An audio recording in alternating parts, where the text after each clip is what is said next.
যেন পাপের ফল পাচ্ছে মার্কিন যুক্তরাষ্ট্র। অত্যাধুনিক প্রযুক্তি ও জনবল থাকা সত্ত্বেও গত 6 দিন ধরে নেভানো সম্ভব হয়নি লস অ্যাঞ্জেলসের অগ্নিকাণ্ড। তাহলে কি সত্যি হতে যাচ্ছে অগ্নিকাণ্ড নিয়ে করা কোরআনের বাণী? পবিত্র কোরআনে এরশাদ করা হয়েছে, আমি জালিমদের জন্য প্রস্তুত করে রেখেছি অগ্নি, যার বেষ্টনী তাদের পরিবেষ্টন করে রাখবে। তারা পানীয় চাইলে তাদের দেওয়া হবে গলিত ধাতুর মতো পানীয়, যা তাদের মুখমণ্ডল দগ্ধ করবে, এমনকি নিশ্চিহ্ন করে দেবে তাদের বসতি।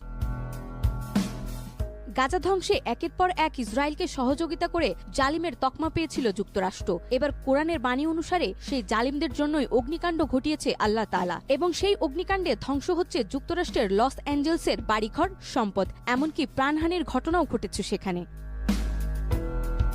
মহান আল্লাহ তাআলা আরো বলেন, তুমি কখনোই মনে করো না যে জালিমরা যা করছে সে বিষয়ে মহান আল্লাহ উদাসীন। আসলে তিনি সেদিন পর্যন্ত তাদের অবকাশ দেন যেদিন সব চক্ষু স্থির হয়ে যাবে। ভীত বিহব্বল চিত্তে আকাশের দিকে চেয়ে তারা ছুটাছুটি করবে, আতঙ্কে তাদের নিজেদের দিকেও ফিরবে না, এবং তাদের অন্তর হবে ভয়ানক উদাস।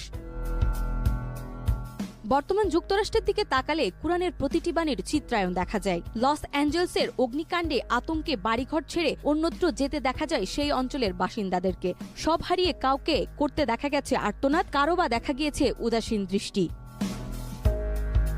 এভাবে কোরআনের অনেক আয়াত রয়েছে যাতে জালিমের কঠিন শাস্তির কথা আলোচনা করা হয়েছে। আল্লাহ জালিমদেরকে ছাড় দেন, কিন্তু ছেড়ে দেন না। জালিমকে তার জুলুমের শাস্তি অবশ্যই ভোগ করতে হবে।